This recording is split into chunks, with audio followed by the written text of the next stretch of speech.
So an occupational therapist would work with individuals, families or communities to help them do the activities of daily life that they want to be able to do or that they need to be able to do.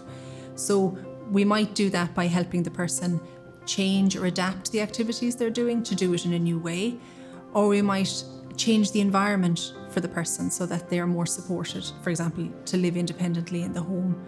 Or we might help the person develop new skills physically or cognitively or emotionally to deal with the challenges of life in a different way.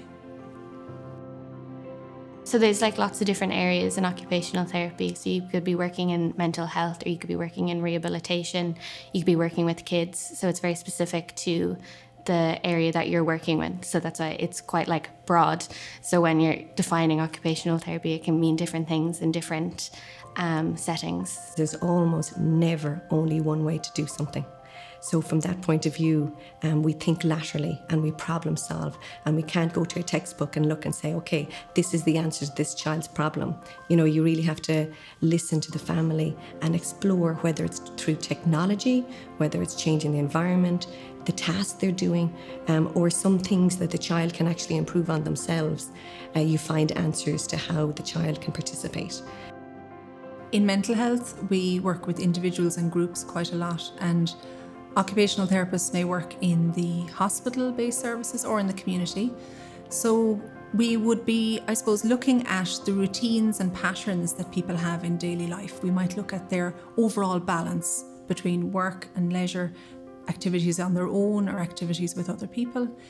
Oftentimes people may need to develop new skills. So for example, if people are leaving hospital or leaving home, moving to living independently on their own, they might need help developing those skills, even in living in the community.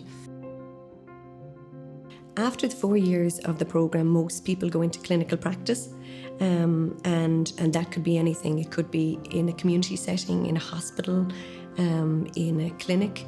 You're also eligible to register with CORU, and CORU is the regulator for health and social care professionals, and once you've done that, then you can practice.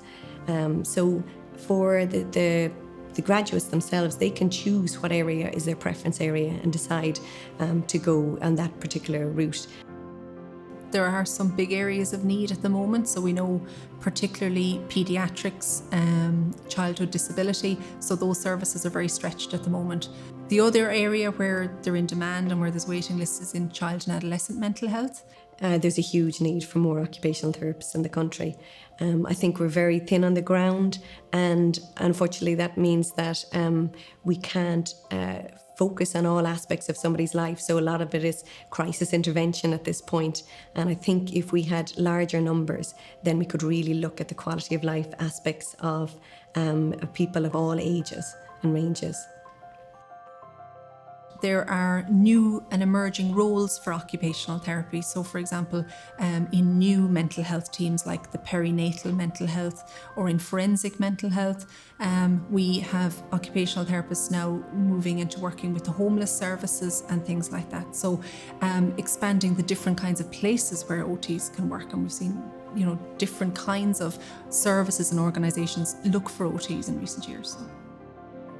I think I want to, when I first finish fourth year, I want to go volunteering. I'd like to go places that would never get the opportunity to see an occupational therapist and kind of give back to what was given to me. And after a year or two of that, I'll probably come back and work in Ireland for a while.